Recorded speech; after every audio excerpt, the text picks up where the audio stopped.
Friends ఇక్కడ చూడండి, ప్రపంచంలోనే రెండవ అతిపెద్ద మందిరంగా మరి పేరు పొందినటువంటి మందిరము మరి మన తెలంగాణలో మరి వరంగల్ ప్రాంతంలో మరి కర్ణాపురం అనే ప్రాంతంలో నిర్మించబడి ఉంది.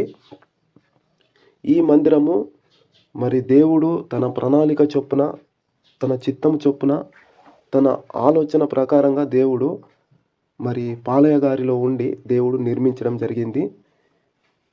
దేవుడు మరి దర్శనమందు మరి పాలయ్య గారికి మరి చెప్పడం జరిగింది, నేను ఒక మందిరాన్ని నిర్మించబోతున్నాను, ఒక అద్భుతమైన మందిరాన్ని నీలో ఉండి నేను కట్టించబోతున్నానని చెప్పి దేవుడు మరి పాలయ్య గారికి దర్శనమందు మరి చెప్పడం జరిగింది.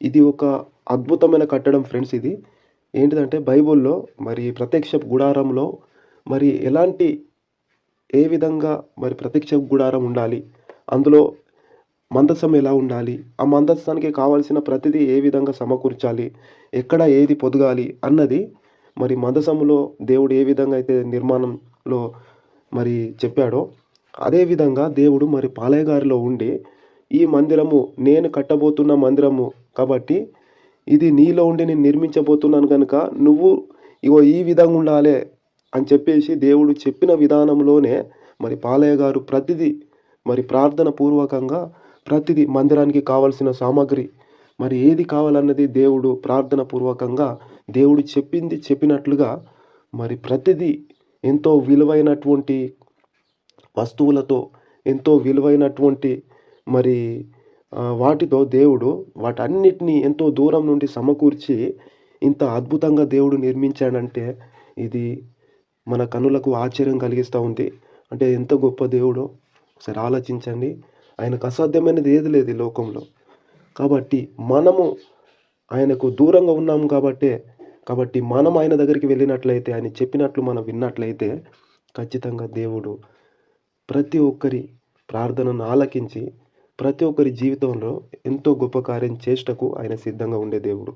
కాబట్టి పాలయ్య గారిలో దేవుడు ఉండి మరి ఇంత గొప్ప మందిరం నిర్మించడానికి కారణాలు ఏంటి అంటే ఒక ప్రాముఖ్యమైన విషయం ఏంటిదంటే మరి చిరుప్రాయం నుండే మరి తన బాల్యం నుండే మరి యేసు ప్రభును వెంబడించడం, తన బాల్యం యందే మరి చిన్న వయసులోనే బలమైనటువంటి పరిశుద్ధాత్మను మరి పొందడము మరి పాలయ్య గారు పొందుకొని దేవుడు చెప్పినటువంటి మాటకు లోబడి మరి తన చూపించినటువంటి స్థలానికి దేవుడు అరణ్యంలో విత్తనము వేయదగని చోట్లు నేను వాడుకుంటానని చెప్పి వాగ్దానం ఇచ్చి మరి తన గ్రామం నుండి మరి భీమారం నుండి దేవుడు కర్ణాపురం అనే ప్రాంతానికి నడిపించి అక్కడ విత్తనం వేయదగని చోట్లో దేవుడు ఇంత బలముగా మరి తాటాకులతో ఉన్నటువంటి మందిరం గుడిసె నుండి మరి ఇంత పెద్ద మందిరంగా దేవుడు మార్చాడంటే ఒకసారి ఆలోచించండి.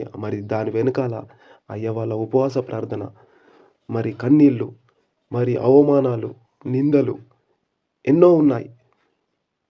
అవి చెప్పడానికి సమయం లేదు. కాబట్టి ఎన్నో శ్రమలను, ఎన్నో అవమానాలను అవన్నీ భరిస్తూ మోకాళ్ళ మీద ఉండి ఆహారం లేక మరి ఎన్నో శ్రమలను, సరైన ఆహారం లేదు, ఉపవాసాలతో గడిపినట్టి రోజులు ఎన్నో సంవత్సరముల ఉన్నాయి. 30 సంవత్సరాల నుండి ఉపవాసంతో. ఫ్రెండ్స్, చిన్నప్పటి నుండే మరి పాలయ్య గారు ఎంతో నమ్మకంగా, నీతిగా, నిజాయితీగా జీవించేవారు. దేవుడు ఆ నీతిని, ఆ నిజాయితీని, ఆ మంచితనాన్ని, నమ్మకత్వాన్ని చూసి దేవుడు తన ఆత్మతో నింపి దేవుడు ఇంత గొప్ప మందిరాన్ని నిర్మించాడంటే ఒకసారి ఆలోచించండి. ప్రతి ఒక్కరి విశ్వాసంలో అభివృద్ధి చెందాలని దేవుడు పాలయ్య గారి ద్వారా ఈ మందిరాన్ని నిదర్శనంగా మనకు ఒక సాక్షిగా పెట్టి ఉంచారు. కాబట్టి ప్రతి ఒక్కరూ ఈ మందిరాన్ని దర్శించండి.